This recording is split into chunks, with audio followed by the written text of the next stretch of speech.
So in this lesson I'm going to talk about the first 16 bars about Jimmy Raney's solo on There Will Never Be Another You.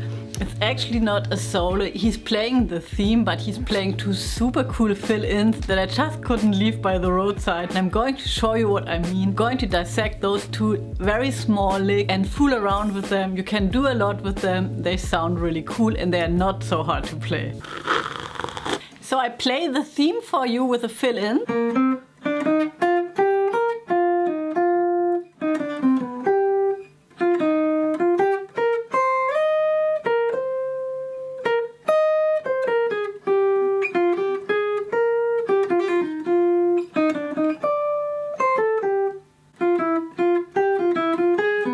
So the first fill-in, he's playing it over a G7.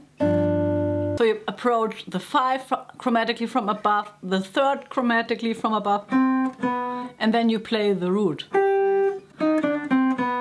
And a great little exercise would be just to start playing through the form, only playing the 5. Demonstrate how that sounds with a 5.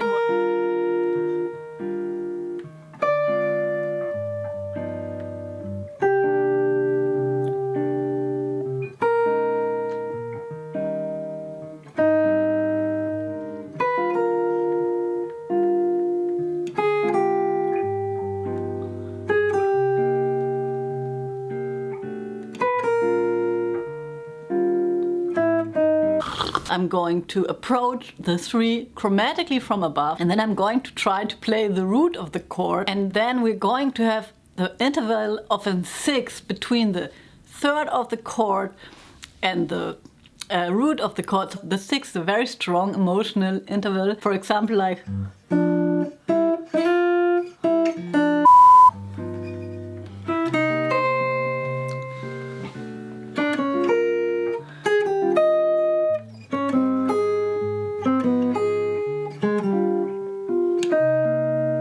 so you get the idea. I really like that sound, and what I'm going to do now is I'm going just to improvise, and then I'm going to end each phrase with the interval of a 6.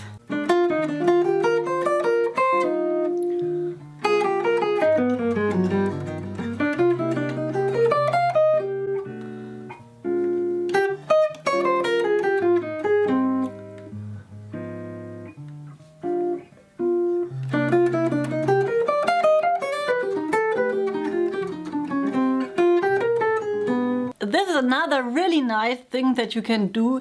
You would think about a phrase as a sentence, and at the end of the sentence you would say something like, isn't it? You know, this tree is really beautiful, isn't it?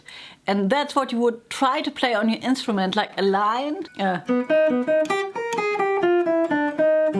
This would be a nice analogy to language, because you know, if you're thinking in phrases when you're improvising, then maybe you just at the end of your phrase, it's like a very small question mark. If we have a look at the second fill-in,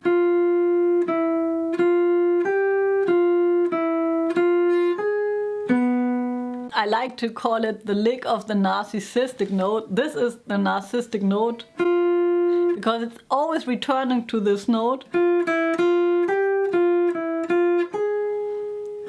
Except for the end, isn't it? We have to play the 6, but here it's very prominent, so he's circling around this note. And what I'm going to try to do now is I'm going to play a chorus of improvisation, going to try to choose one note, and I'm going to circle around it as much as possible.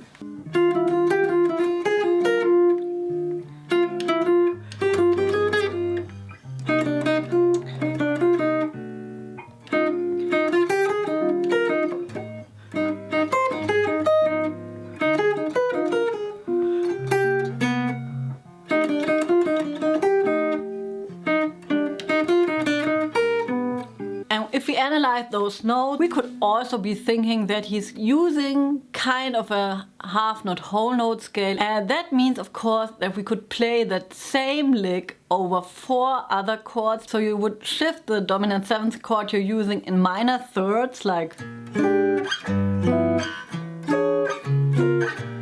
and still play the same thing, and those 4 notes will still make a lot of sense. And what I'm going to do, I'm just going to record a 2-5-1 in E flat major now, and then I'm going to try to play the same lick on the F minor B flat 7, but then with the different chords, thinking about the different chords, and I have no idea how that sounds, but we'll figure it out, I guess.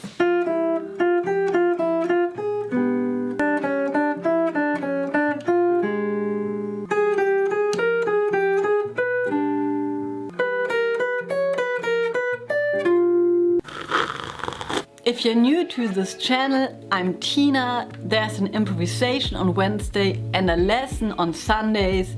If that appeals to you, consider subscribing, keep on practicing, and see you Wednesday. Yes, my computer has to export the file from the improvisation I did before, so we have to wait until he's done. I wonder what that bouncing means anyway. He's bouncing in the background, my computer. Yes. For another 2 hours.